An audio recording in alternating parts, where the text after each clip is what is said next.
Budget নিয়ে প্রত্যাশার পাশাপাশি বাড়ছে বাস্তবায়ন চ্যালেঞ্জ। সামাজিক খাতে বরাদ্দ বাড়ানোর আভাস ইতিবাচক বললেন অর্থনীতিবিদরা। নয়াদিল্লিতে বিজিবি বিএসএফ এর উচ্চ পর্যায়ের বৈঠক। সীমান্ত হত্যা পুষিনে গুরুত্ব দেবে ঢাকা।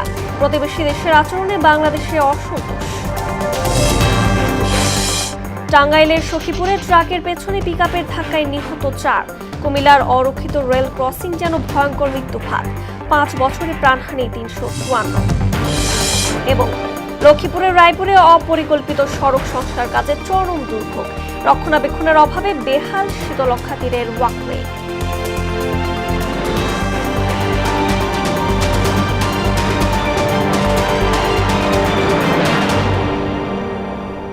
আসসালামু আলাইকুম, স্বাগত মোহনার সংবাদে। এতক্ষণ শুনছিলেন শিরোনাম, পুরো সংবাদের সঙ্গে আছে আমি রজনী রহমান। আসন্ন জাতীয় বাজেট নিয়ে সাধারণ মানুষের প্রত্যাশার পাশাপাশি বাড়ছে বাস্তবায়নের চ্যালেঞ্জ। অর্থনীতিবিদ ও ব্যবসায়ী নেতারা বলছেন, বাজেটে সামাজিক খাতে বরাদ্দ বাড়ানোর আভাস ইতিবাচক হলেও মূল সংকট পরিকল্পনা ও জবাবদিহিতায়। একই সঙ্গে ডলার সংকটের কারণে তৈরি হওয়া অতিরিক্ত ব্যয়ের চাপ সামলাতে দ্রুত নীতিগত সিদ্ধান্তের দাবি জানিয়েছেন শিল্প উদ্যোক্তারা। বিস্তারিত মনিরুল ইসলামের প্রতিবেদনে। দোরগড়ায় আরও একটি নতুন অর্থবছর। অর্থনীতির বর্তমান টানাপোড়েনের মধ্যে আসন্ন জাতীয় বাজেট নিয়ে রয়েছে নানান সমীকরণ। 9,38,000 কোটি টাকার বাজেট দিতে যাচ্ছে বিএনপি সরকার, যা দেশের ইতিহাসের সর্বোচ্চ। তবে বাজেটের আকারের চেয়ে বড় বিষয় নীতিগত অগ্রাধিকার এবং বাস্তবায়নের সক্ষমতা।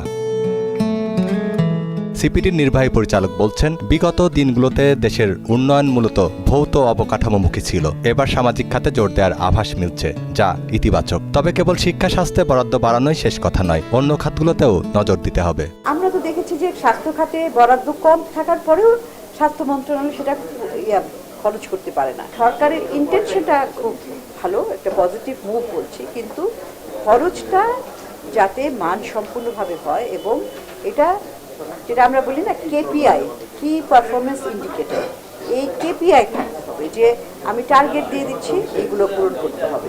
অর্থের সঠিক ব্যবহার আর জবাবদিহিতার প্রশ্নটি জোরালো হচ্ছে ব্যবসায়ীদের কণ্ঠেও। ভুল পরিকল্পনা ও অদক্ষতায় রাষ্ট্রীয় অর্থের অপচয় নিয়ে ক্ষোভ রয়েছে শিল্প খাতে। এই বাজেটে ক্লিয়ার কাট আপনার অ্যালোকেশনের পাশাপাশি প্রসেসটাও আমি মনে করি বাজেটের আগে আসা উচিত। বাজেটের আকার বড় হওয়াকে স্বাভাবিক মনে করলেও ডলারের বিপরীতে টাকার বড় অবমূল্যায়নকে বর্তমান অর্থনীতির অন্যতম প্রধান ক্ষত হিসেবে দেখছেন ব্যবসায়ীরা। ঋণ পরিশোধের ব্যয় 45% পর্যন্ত বেড়ে যাওয়ায় শিল্প খাতের কার্যকর মূলধন সংকুচিত হয়ে পড়েছে।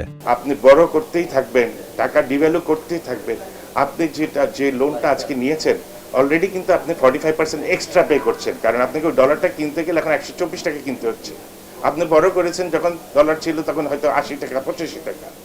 আমাদের মিল মালিকরাও মেশিনারি কিনে 45% এক্সট্রা টাকা দিতে হয়েছে, তার প্রজেক্ট কস্ট বেড়ে গেছে।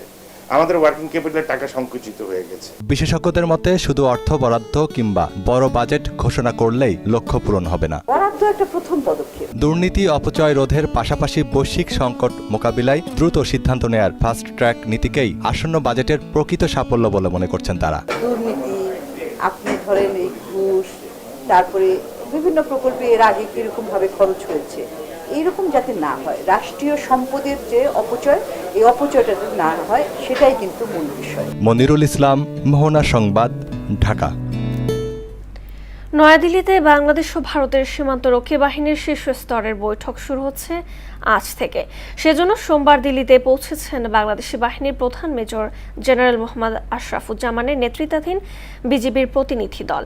বিমানবন্দরে তাকে স্বাগত জানিয়েছেন বিএসএফ এর ডিজি প্রবীণ কুমার এবং বাহিনীর উচ্চপদস্থ কর্মকর্তারা। 4 দিনের সম্মেলনে সীমান্ত হত্যা, পুশব্যাক, অনুপ্রবেশ, মাদক অস্ত্র পাচার, চোরাচালান এবং সীমান্ত নিরাপত্তা সংক্রান্ত একাধিক গুরুত্বপূর্ণ বিষয় নিয়ে আলোচনা চলবে। সীমান্ত পথ দিয়ে জোরপূর্বক নারী, শিশু ও পুরুষদের বাংলাদেশে ঠেলে দেওয়ার পরিকল্পিত অপচেষ্টা চালাচ্ছে ভারতীয় সীমান্তরক্ষী বাহিনী বিএসএফ।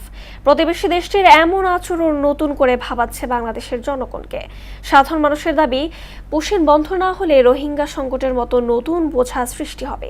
এই ক্ষেত্রে কূটনৈতিক তৎপরতা বাড়ানোর তাগিদ দিয়েছেন বিশেষজ্ঞরা। বিস্তারিত বিজন কুমারের রিপোর্টে। কাগজে কলমে মৈত্রীর সোনালী অধ্যায় আর কূটনৈতিক ভাষণে সৌহার্দ্যের ফুলঝুরি ঝরলেও ঢাকা দিল্লির সম্পর্কের বাস্তব চিত্র যেন বলছে ভিন্ন কথা। ভারত সরকারের বর্তমান আচরণে দুই দেশের বন্ধুত্বের চেয়ে সম্পর্কের বন্ধনে এখন তিক্ততাই বেশি, যা স্পষ্ট হচ্ছে সীমান্তে একের পর এক পুশিনের ঘটনায়। দ্বিপক্ষীয় চুক্তি কিংবা ন্যূনতম মানবিক রীতিনীতির তোয়াক্কা না করেই ভারতীয় সীমান্তরক্ষী বাহিনী বিভিন্ন সীমান্ত দিয়ে জোরপূর্বক নারী, শিশু ও পুরুষদের বাংলাদেশে ঠেলে দেওয়ার চেষ্টা করছে।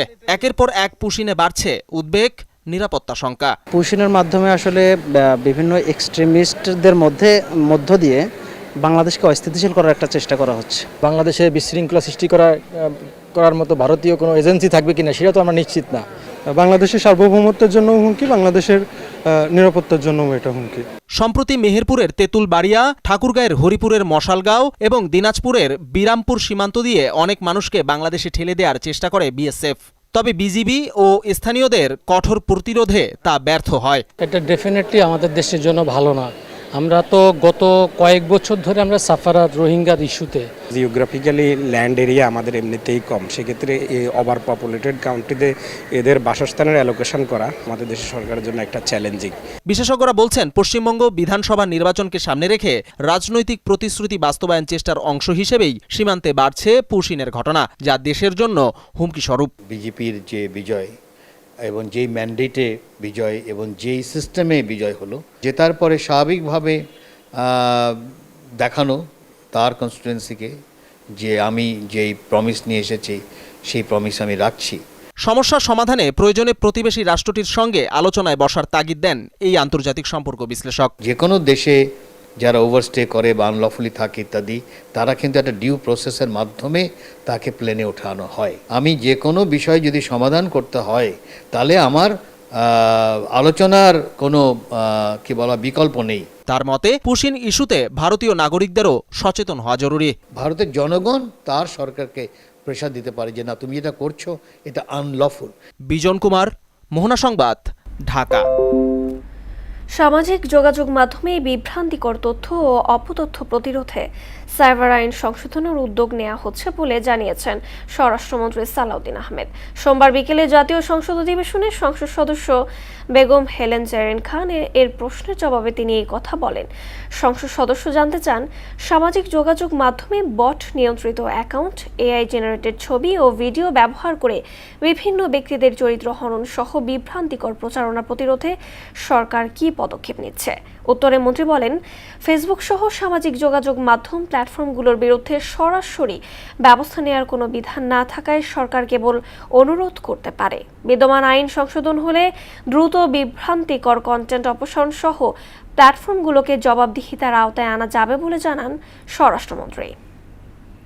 সামাজিক যোগাযোগ মাধ্যম বা যেটাতে আইনি ভাষায় আমরা বলছি cyber space, which includes everything, social communication media, virtual media সহ সব কিছু ইনক্লুড করা হবে এবং এই সংজ্ঞাগুলো নতুনভাবে সংজ্ঞায়িত হচ্ছে। এবং আজকে সকালেই এই বিষয়ে আমি একটা আইনি সংস্কার করার জন্য ড্রাফটে হাত দিয়েছি। আগামী 20 জুলাই এসএসসি ও সমমান পরীক্ষার ফলাফল ঘোষণা করা হবে বলে জানিয়েছেন শিক্ষামন্ত্রী আ.ন.ম এহসানুল হক মিলন। সোমবার সচিবালয়ে সরকারের 3 মাসের কর্মসূচি নিয়ে আয়োজিত ব্রিফিংয়ে তিনি বলেন, স্কুল পর্যায়ে শিক্ষার্থীদের কারিকুলাম পরিমার্জনের কাজ চলছে। আগামী বছর থেকে বিভিন্ন শ্রেণীর কারিকুলামে ক্রীড়া, সংস্কৃতি, কারিগরি বৃত্তি এবং লার্নিং উইথ হ্যাপিনেস বিষয়গুলো অন্তর্ভুক্ত হচ্ছে। মন্ত্রী বলেন, কারিকুলাম পরিবর্তন 3 মাসে সম্ভব নয়, কিছুটা পরিবর্তন করে 2027 সালে পাঠ্য বই দেয়া হবে। আমরা পরিমার্জনের জন্য আমরা বসছি এবং সেগুলি আমরা রেডি করে ফেলেছি। আর আমরা 2027 এর বই আমরা 2026 এর ডিসেম্বর 25 এর ভিতরে দেব। কারিকুলামের উপর ব্যাপক কাজ চলছে। আমরা 1.4 মিলিয়ন টেপ আমাদের লাগবে। আমাদের প্রাইমারি, সেকেন্ডারি, টার্সিয়ারি এডুকেশনের হিউজ প্রজেক্ট। এই বাজেট আমরা নেক্সট ইয়ারের ফিজিক্যাল ইয়ারের বাজেটে এটা আছে। টাঙ্গাইলের সখীপুরে দাঁড়িয়ে থাকা একটি বাঁশ বোঝাই ট্রাকে মুরগিবাহী পিকআপের ধাক্কায় 4 জনের মৃত্যু হয়েছে। ভোর 4টার দিকে উপজেলার কালিয়া ইউনিয়নের কালিয়া গোনারচালা এলাকায় এই দুর্ঘটনা ঘটে। সখীপুর থানার এএসআই মোহাম্মদ আল মামুন বলেন, মরদেহ সখীপুর থানায় নিয়ে আসা হয়েছে। নিহতদের পরিবারের সঙ্গে যোগাযোগ করা হয়েছে। পরিবারের লোকজন যোগাযোগ করলে আইনি প্রক্রিয়া শেষে মরদেহ হস্তান্তর করা হবে। কুমিল্লায় বেশিরভাগ অরক্ষিত রেল ক্রসিং যেন এক ভয়ঙ্কর মৃত্যুফাঁদ। গত 5 বছরে এসব রেল ক্রসিংয়ে দুর্ঘটনায় নিহত হয়েছে 354 জন। উন্নয়ন কাজে রেলওয়ে এবং স্থানীয় সরকার প্রকৌশল অধিদপ্তর এলজিইডির সমন্বয়হীনতায় বাড়ছে একের পর এক দুর্ঘটনা এবং প্রাণহানি। প্রশ্ন উঠেছে, এলজিইডি আর রেলওয়ে দায়িত্বহীনতায় এই মৃত্যুর দায় কে নেবে? শাহাবুদ্দিনের প্রতিবেদন, জানাচ্ছেন মাহমুদ হোসেন। এই রেল লাইন শুধু পথ নয়, পরিণত হয়েছে মৃত্যু ফাঁদে। লাইন ধরে ছুটে আসা ট্রেন যেন মৃত্যু ডেকে আনে, আর এক মুহূর্তেই শেষ হয়ে যায় জীবনের গল্প। কুমিল্লায় একের পর এক অরক্ষিত রেল ক্রসিং এখন মানুষের কাছে এক আতঙ্কের নাম। 2026 সালের মার্চে কুমিল্লা পদুয়ার বাজারে লেভেল ক্রসিংয়ে ট্রেনের সঙ্গে বাসের ভয়াবহ সংঘর্ষে ঘটনাস্থলেই নিহত হন 12 জন। 2024 সালের নভেম্বরে বুড়িচংয়ের কালিকাপুর এলাকায় প্রাণ যায় 7 জনের। এই মৃত্যুর দায় নিচ্ছে না কেউ। সবচেয়ে বড় অভিযোগ, এলজিইডি রেলওয়ের সঙ্গে কোনো সমন্বয় না করেই রেল লাইনের ওপর দিয়ে তৈরি করেছে সড়ক, আর সেই সড়কই এখন পরিণত হয়েছে মৃত্যুর ফাঁদে। ট্রেন দুর্ঘটনার জন্য তো বেশি সিগন্যাল ম্যান সিগন্যাল দিলে বাসটা ফালাই দেয়, ওই লিখে গাড়ি যেতে পারবো। রেল কর্তৃপক্ষের ব্যবস্থাপনার কারণে দুর্ঘটনাগুলো হয়। কিছু পরিচালক করো দায়, আর কিছু ড্রাইভারও দায় আছে। এই যে এদিনকে বিশ্ব আগের দিন পরের দিন ঘটনাটা হয়েছে শনিবারের দিন, এটা তো গেটম্যানের কারণে অবহেলা, আর কি অবহেলার কারণে দুর্ঘটনা। ঠিক মতন তদারকি করে তাইলে মনে করেন যে এটা আশা করি এরকম হবে না। রেল গেট পালার পরও তারা তাড়াতাড়ি যাওয়ার জন্য কিন্তু অ্যাক্সিডেন্ট এমন একটা ঘটনা ঘটছে। কুমিল্লায় স্থায়ী স্পেশাল গেট পদুয়ার বাজার ও বিজয়পুরে, বাকি জায়গাগুলোতে নিরাপত্তা বলতে প্রায় কিছুই নেই। লাকসাম রেলওয়ে থানার পরিসংখ্যান অনুযায়ী 2021 থেকে 2026 সালের এখন পর্যন্ত 335 দুর্ঘটনায় 354 জনের মৃত্যু হয়েছে। পুরো জেলায় 21টি লেভেল ক্রসিং গেট থাকলেও এর বাইরে রয়েছে অন্তত 59টি অরক্ষিত বা অবৈধ রেল ক্রসিং। রেল কর্মকর্তা জানান, প্রায় সবগুলো সড়ক এলজিইডি রেল কর্তৃপক্ষের সাথে সমন্বয় না করে নির্মাণ করেছে। অন্যদিকে এলজিইডি বলছে 2024 সালে 31টি ঝুঁকিপূর্ণ অবৈধ লেভেল ক্রসিং এর বিষয়ে পদক্ষেপ নেয়ার জন্য সদর দপ্তরের প্রধান প্রকৌশলীকে চিঠি দেওয়ার কথা। 31টি স্পট আমাদের যে সিলেক্টেড হয়েছিল সেই বিষয়ে সংশ্লিষ্ট আমাদের এলজিইডি প্রধান প্রকৌশলী বরাবর আমাদেরকে এই বিষয়ে একটা পদক্ষেপ নেওয়ার জন্য এটা এখান থেকে চাওয়া হয়েছিল, এবং বাই দি টাইম কোনো জায়গায় হয়ে গেছে, এবং কি এখন বর্তমান কী সিচুয়েশন আছে, কোথায় বাকি আছে, সেটা আমি আপডেট করে আপনার রিসেন্টলি আমরা পরবর্তী আপনার জানাতে পারবো। এই দায়ভার তো আমরা রেলওয়ে কর্তৃপক্ষ নিব না, এটা দায়ভার তো এলজিডি কোনোভাবেই এড়াইতে পারে না। কারণ তারা কেন এই অবৈধভাবে আমাদের রেল লাইন ক্রস করে? তারা তো আমাদের কাছে বৈধভাবে রেল মন্ত্রণালয়ের অনুমোদন নিয়ে করতে পারে। কিন্তু এখন প্রশ্ন, এই মৃত্যুর দায় কার? এলজিইডি নাকি রেলওয়ের, নাকি সমন্বয়হীনতার? মাহমুদ হোসেন, মোহনা সংবাদ। লক্ষ্মীপুরের রায়পুরে নতুন বাজার মহিলা কলেজ সড়কে চলমান ট্রেন নির্মাণ কাজ এখন স্থানীয়দের জন্য চরম দুর্ভোগের কারণ হয়ে দাঁড়িয়েছে। বেহালি সড়ক দিয়ে যানবাহন তো দূরের কথা, পথচারী চলাচলও দায় হয়ে পড়েছে। সামান্য বৃষ্টিতেই পুরো এলাকা কাদা পানিতে ভরে যায়। নাজিমুদ্দিন রিয়াদের প্রতিবেদন, জানাচ্ছেন মিশাল বিনতে আনোয়ার। বর্তমানে বোঝার উপায় নেই এখানে একসময় পাকা রাস্তা ছিল, দেখলে মনে হবে যেন হাল চাষের কোনো আবাদি জমি। লক্ষ্মীপুরের রায়পুর পৌর শহরের নতুন বাজার থেকে মহিলা কলেজ এবং উপজেলা মোড় থেকে নর্দমা পর্যন্ত চলছে ড্রেন নির্মাণের কাজ, তাতেই সড়কের এমন বেহাল অবস্থা। দুটি রাস্তায় ড্রেন নির্মাণে বরাদ্দ যথাক্রমে 16 কোটি 60 লাখ এবং 16 কোটি 57 লাখ টাকা। তবে বড় বাজেটের এই কাজের পরিকল্পনার অভাব স্পষ্ট। খনন করে তোলা মাটি রাস্তার পাশেই ফেলে রাখায় বন্ধ হয়ে গেছে পানি নিষ্কাশনের পথ। বৃষ্টির পানি ডাকাতিয়া নদীতে যাওয়ার কথা থাকলেও বাস্তবে সামান্য বৃষ্টিতেই বাজার জুড়ে জমছে নোংরা পানি। রাস্তা জুড়ে কোথাও বিরাট গর্ত, কোথাও থিকথিকে কাদা। যানবাহন চললে সেই নোংরা পানি ছিটকে পড়ছে পথচারীদের গায়ে। নষ্ট হচ্ছে বাজারের পরিবেশ। ফলে বাজারে ক্রেতা কমে যাওয়ায় মারাত্মক লোকসানের মুখে পড়ছেন ব্যবসায়ীরা। ডালার মেশিনে একটা মেন রোডের মধ্যে হালা রাখছে, দোকানের সামনে থুক বালু থুক, একটা মানুষ যাতায়াত করতে পারে না। আমরা খুব অসুবিধার মধ্যে আসি। বসত বাড়িগুলোতে আমরা উঠানামা করা, মাথার সাথে বাচ্চারা আসা যাওয়াটা অনেক প্রবলেম হইতেছে। এত ধীর গতিতে চলতেছে, মানুষ চলাচল করতে খুবই কষ্ট হচ্ছে। স্থানীয়দের দাবির মুখে অবশ্য দ্রুত ব্যবস্থা নেওয়ার আশ্বাস দিয়েছে পৌর কর্তৃপক্ষ। ঠিকাদারদের মাধ্যমে রাস্তার মাটি সরিয়ে দ্রুত কাজ শেষ করার কথা জানান এই কর্মকর্তা। মাটিগুলো তুলে অন্য কোথাও নিয়ে রাখার মতো পর্যাপ্ত জায়গা আমাদের হাতে নেই। জনগণের চলাচলের ক্ষেত্রে কিছুটা কষ্ট হচ্ছে। এই বিষয়ের জন্য আমরা আন্তরিকভাবে দুঃখিত। আমরা যত দ্রুত সম্ভব কাজটি শেষ করে আমরা এই মাটিগুলো এখান থেকে সরিয়ে নিয়ে যাওয়ার জন্য চেষ্টা করছি। কর্তৃপক্ষের আশ্বাসে দ্রুত বাস্তবায়ন চান রায়পুরবাসী। সংশ্লিষ্ট দপ্তরগুলোর সমন্বিত উদ্যোগে দ্রুতই কাটবে এই জনভোগান্তি, প্রত্যাশা স্থানীয়দের। মিশাল বিনতে আনোয়ার, মোহনা সংবাদ। রক্ষণাবেক্ষণের অভাবে বেহাল নারায়ণগঞ্জে শীতলক্ষ্যা নদীর 2 তীরের ওয়াকওয়ে। পর্যাপ্ত নিরাপত্তা, পরিষ্কার পরিচ্ছন্নতা এবং নিয়মিত নজরদারি না থাকায় ওয়াকওয়েতে হাঁটাচলার সুস্থ পরিবেশ নেই। সঠিক ব্যবস্থাপনার অভাবে কোটি টাকার এই প্রকল্প বিনোদন প্রেমীদের জন্য এখন চরম ভোগান্তির কারণ।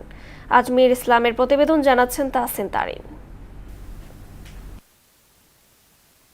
2009 সালে শীতলক্ষ্যা সহ রাজধানীর আশেপাশের 4টি নদী রক্ষায় জেলা প্রশাসন ও বিআইডব্লিউটিকে নির্দেশ দেয় হাইকোর্ট। 2014 সালে শীতলক্ষ্যার 2 তীরে নির্মিত হয় ওয়াকওয়ে। শহরের 5 নম্বর ঘাট থেকে নিতাইগঞ্জ খাল ঘাট পর্যন্ত প্রায় 3.25 কিলোমিটার ওয়াকওয়ে হওয়ার পর স্বস্তির নিঃশ্বাস ফেলে সচেতন মহল। নদী রক্ষা, সৌন্দর্য বর্ধন এবং মানুষের হাঁটাহাঁটির জন্য এই পথ নির্মাণ হলেও এখন যেন অসুন্দরের প্রতীক হয়ে উঠেছে। ওয়াকওয়ের রেলিংয়ে বাঁধা হয় জাহাজের রশি। এতে বিভিন্ন স্থানে ভেঙে গেছে রেলিং। এছাড়াও বাসাবাড়ির ময়লা আবর্জনা ফেলা হচ্ছে এখানে। যারা নাকি কম দামে চাউরি আছে এরা তো বাসা চাই গিয়ে বলটিং গেলে উদায় ফেলা দেয়। বড় লোক যারা, তারা তো ডাইরেক্ট সাইডে দেয় ডেঞ্জার মাঝে। যে ময়লা ফালায়, আমরা এখানে কাজ করি সারাদিন, আমরা গন্ধের জ্বালায় থাকতে পারি না। এখানে বসতে গেলে দুর্গন্ধ বের হয়, ময়লা আবর্জনা ফেলে। সচেতন মহলের মতে কর্তৃপক্ষ সচেষ্ট হলে ওয়াকওয়ের বেহাল দশা রোধ করা সম্ভব। প্রতিটি বাড়ির মালিক এই ময়লা ফেলতে ফেলতে ওয়াকওয়েগুলো ভগ্নদশা হয়ে গেছে। ওয়াকওয়েগুলো রীতিমতো ময়লার স্তূপ হয়ে গেছে। এই অবস্থা চলতে থাকলে পরিবেশ বলতে আর কিছু থাকবে না। তাই আমি কর্তৃপক্ষের দৃষ্টি আকর্ষণ করছি যে ওয়াকওয়ে রক্ষণাবেক্ষণ করার জন্য যা যা করণীয় সব করুন। ওয়াকওয়ের স্বাভাবিক পরিবেশ ফিরিয়ে আনতে পদক্ষেপ গ্রহণের কথা জানায় কর্তৃপক্ষ। ওয়াকওয়ের পাশে যাতে ওয়াকওয়েতে না বাঁধে, গাছগুলি যাতে পণ্য পরিবহনের ক্ষেত্রে করা হয়, সেক্ষেত্রে আমাদের বোলার্ডের বেশ কিছু আমরা ডিমার্কেশন করে দিয়েছি এবং সেই বোলার্ডগুলি অলরেডি স্থাপনের কাজ চালানো হয়েছে।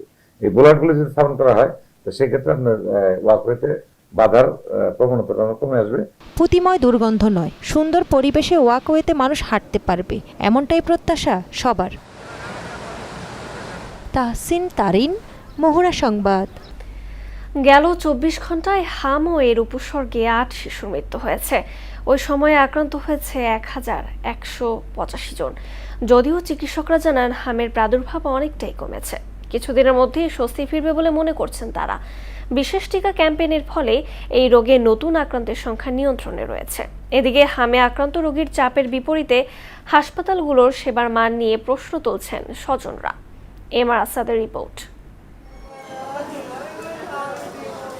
হামে আক্রান্ত সন্তানকে নিয়ে হাসপাতালের কেবিন এবং বেডে বাবা মা স্বজন। কপালে দুশ্চিন্তার ভাঁজ। শ্বাসকষ্ট শুরু হলে অক্সিজেন দেয়া, ওষুধের জন্য ছুটাছুটি করে দিন পার। সন্তানকে সুস্থ করতে যেন নিরন্তর যুদ্ধ। তারপরও হাসপাতালে সেবার মান নিয়ে অভিযোগ থাকলে লড়াই বেড়ে যায় আরও কয়েক গুণ। বিশুদ্ধ পানি আমরা এখান থেকে নিব এটা বিষয় না, আমরা বাইরে থেকে নিয়ে আসি, তারপরে এখানে একটা ব্যবস্থা থাকা দরকার আমি যেটা মনে করি। আর পয় নিষ্কাশনের ব্যবস্থাটা খুবই খারাপ। স্টাফদের কিছু ব্যবহার আমার কাছে কিছু খারাপ লেগেছে। এরকম আরও কিছু সমস্যাগুলি আমার কাছে মনে হয়েছে এটা আসলে ইমপ্রুভ করা দরকার। বিএলসিসিতে গেলাম, ও জায়গায় গিয়ে ডাক্তার অভিভাবক কারোরই বাকি রাখি নাই, ভর্তি করানোর জন্য হাতে পায়ে ধরছি, কেউ কোনো কিছু বলে নাই। পরে অবশেষে একজন মহিলা একটু সদয় হইয়া ডাক্তারে অনুরোধ করছে, পরে আমার ছেলেকে ওই জায়গায় ভর্তি করাইছি। রাতে অবস্থা আর একটু খারাপ হয়েছে, পরে আমি এই জায়গায় নিয়ে আসছি, এই জায়গায় ভর্তি করাইছে অনেক চড়াই উতরাই পড়ায়। বাংলাদেশ শিশু হাসপাতালের হাম বিশেষায়িত ওয়ার্ডের চিকিৎসক আতিকুল ইসলাম জানান, সেবা নিশ্চিতে সর্বোচ্চ চেষ্টা করছেন তারা, প্রয়োজনে আরও ব্যবস্থা নেওয়া হবে। আমরা দেখে থেকে যেগুলি মনে করেন একদম গরিব ওদের প্রিপেড করে দিই, প্রিপেড করে ইনভেস্টিগেশন ফ্রি, অক্সিজেন ফ্রি, সবই তো ফ্রি। তবে পেইং বেডে যারা অবস্থান করতেছে এর মধ্যে যদি একজন গরিব থাকে তাদের জন্য হয়তো এই সামান্য বিলি তাদের জন্য প্রবলেম। তিনি জানান, টিকা ক্যাম্পেইনের ফলে রাজধানীতে নতুন রোগী কমেছে, যদিও ঢাকার বাইরে থেকে রোগী আসছে আগের মতোই। ঢাকার বাইরে থেকে কিছু আসছে, কারণ জানে যে নিউমোনিয়া হলে মৃত্যু হচ্ছে দু একটা, এই আতঙ্কে ভয়ে মানে একটু শ্বাসকষ্ট কাশি হলেই কিন্তু পেরিফেরিতে অনেকে চিকিৎসা করতেছে না, ভয় পাচ্ছে। যদিও পেরিফেরি সম্ভব, ডিস্ট্রিক্ট হাসপাতালে সম্ভব, কিন্তু অনেকে এই আতঙ্ক থেকে কিছু চলে আসছে, এই জন্য একটু চাপ আমাদের এখন আছে। আগামী মাসের মধ্যে হামের প্রাদুর্ভাব কমে স্বস্তি ফিরবে বলেও আশা জানান এ শিশু বিশেষজ্ঞ। MR আসাদ, মোহনা সংবাদ, ঢাকা। এবার সারা দেশে অনুষ্ঠিত সভা সমাবেশ নিয়ে প্রতিনিধিদের পাঠানো তথ্য চিত্রে ডেস্ক রিপোর্ট। ঝিনাইদহে আওয়ামী লীগ নেতার দেয়া হয়রানিমূলক মামলা প্রত্যাহারের দাবিতে মানববন্ধন করেছে এলাকাবাসী। 299 নং রাঙ্গামাটি পার্বত্য আসনের সাংসদ অ্যাডভোকেট দীপেন দেওয়ানের পদত্যাগপত্র প্রত্যাহার করে স্বপদে পুনর্বহালের দাবিতে মানববন্ধন ও স্মারকলিপি প্রদান করা হয়েছে। খাগড়াছড়ির সিনিয়র সাংবাদিক জিতেন বড়ুয়ার নিঃশর্ত মুক্তি ও সারা দেশে কর্মরত সাংবাদিকদের নিরাপত্তা নিশ্চিতের দাবিতে রাঙ্গামাটিতে সাংবাদিকদের মানববন্ধন ও স্মারকলিপি প্রদান হয়েছে। নোয়াখালী সদর উপজেলার কালাদরাব ইউনিয়নে ছাত্রদলের নেতাকর্মীদের উপর হামলার প্রতিবাদে বিক্ষোভ মিছিল ও সমাবেশ করেছে স্থানীয় বিএনপি নেতাকর্মীরা। টাঙ্গাইলের সদর উপজেলার দাইনা ইউনিয়নের সরকারি কর্মচারী আলমগীর হোসেনের বিরুদ্ধে কবরস্থানের জায়গা দখলের প্রতিবাদ ও দৃষ্টান্তমূলক শাস্তির দাবিতে মানববন্ধন ও বিক্ষোভ করেছে মাদ্রাসার শিক্ষার্থী ও এলাকাবাসী। ফরিদপুর শহরের সিএনবি ঘাট এলাকায় বাংলাদেশ কেমিক্যাল ইন্ডাস্ট্রিজ কর্পোরেশনের বাফার গুদামে ভিত্তিপ্রস্তর স্থাপন করেন ফরিদপুর 3 আসনের সংসদ সদস্য চৌধুরী নায়াব ইউসুফ। ফরিদপুরের নগরকান্দা উপজেলায় প্রডিউসার গ্রুপ পিজিকে উৎপাদনমুখী সমবায় সমিতি হিসেবে নিবন্ধন বিষয়ে আইন ও বিধি সংক্রান্ত এক প্রশিক্ষণ কর্মশালা হয়েছে। ফুটবল বিশ্বকাপকে কেন্দ্র করে পটুয়াখালীর কলাপাড়ায় পৌর শহরে আর্জেন্টিনা ভক্তদের আয়োজনে আনন্দ র্যালি ও শোভাযাত্রা হয়েছে। লালমনিরহাটে ব্র্যাকের কৃত্রিম প্রজনন বাছুর প্রদর্শনী প্রতিযোগিতায় শ্রেষ্ঠ 20 খামারিকে পুরস্কার প্রদান করা হয়েছে। বগুড়ার সোনাতলায় গ্রামীণ চক্ষু চিকিৎসা কেন্দ্রের আয়োজনে শিক্ষক, ইমাম, পল্লী চিকিৎসক ও গণমাধ্যম কর্মীদের নিয়ে চক্ষু বিষয়ক একদিনের কর্মশালা হয়েছে। বান্দরবানের বালাঘাটায় অগ্নিকাণ্ডে ক্ষতিগ্রস্ত 9টি পরিবারকে বিভিন্ন প্রতিষ্ঠানের পক্ষ থেকে নগদ অর্থ ও খাদ্য সামগ্রী প্রদান করা হয়েছে। ডলি বিনতে মনোয়ারা, মোহনা সংবাদ। দর্শক, এ পর্যায়ে জানিয়ে দিচ্ছি আজকে সংবাদপত্রের গুরুত্বপূর্ণ শিরোনাম।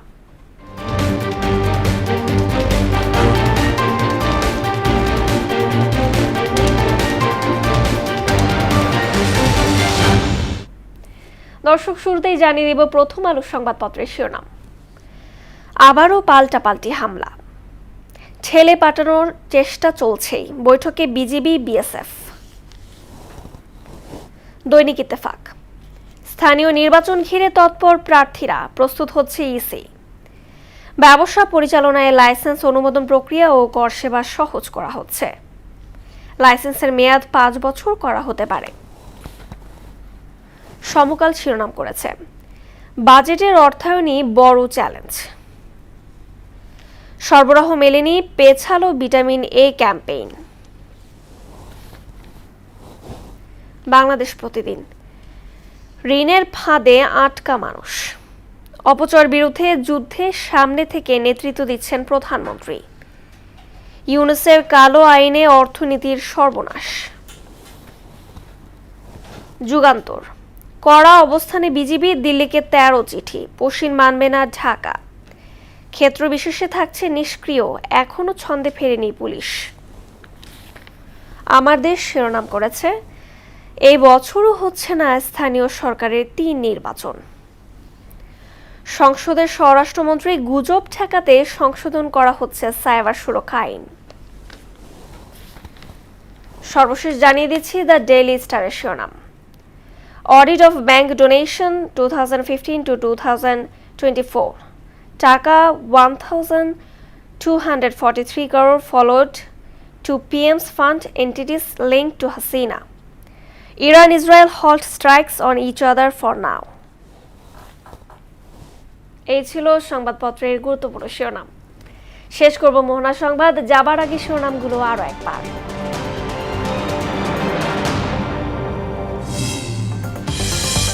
বাজেট নিয়ে প্রত্যাশার পাশাপাশি বাড়ছে বাস্তবায়ন চ্যালেঞ্জ। সামাজিক খাতে বরাদ্দ বাড়ানোর আভাস ইতিবাচক বললেন অর্থনীতিবিদরা। নয়াদিল্লিতে বিজেপি বিএসএফ এর উচ্চ পর্যায়ের বৈঠক। সীমান্ত হত্যা পোষণে গুরুত্ব দেবে ঢাকা। প্রতিবেশী দেশের আচরণে বাংলাদেশে অসন্তোষ। টাঙ্গাইলের সখীপুরে ট্রাকের পেছনে পিকআপের ধাক্কায় নিহত 4। কুমিল্লার অরক্ষিত রেল ক্রসিংয়ে যেন ভয়ঙ্কর মৃত্যুফাত। 5 বছরে প্রাণহানি 354। এবং লক্ষ্মীপুরের রায়পুরে অপরিকল্পিত সড়ক সংস্কার কাজে চরম দুর্ভোগ। রক্ষণাবেক্ষণের অভাবে বেহাল শীতলক্ষা তীরের ওয়াকওয়ে। এই ছিল মোহনা সংবাদে। পরবর্তী সংবাদ দুপুর 1টায়। এর আগে বেলা 11টায় দেখুন সংবাদ এক নজরে। মোহনার সবশেষ খবর জানতে ভিজিট করুন www.mohona.tv। সংবাদ দেখতে পারেন ফেসবুক, ইউটিউবে। এতক্ষণ সঙ্গে থাকার জন্য ধন্যবাদ সবাইকে।